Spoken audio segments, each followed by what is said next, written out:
Hi everyone, welcome back to a new episode of How to Login.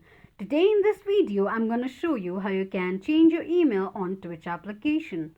Keep watching the video till the end. To change your email on Twitch, firstly open your Twitch application. The home page of Twitch application will appear on the screen. Tap on profile icon on the top left corner of the screen. Click on account settings.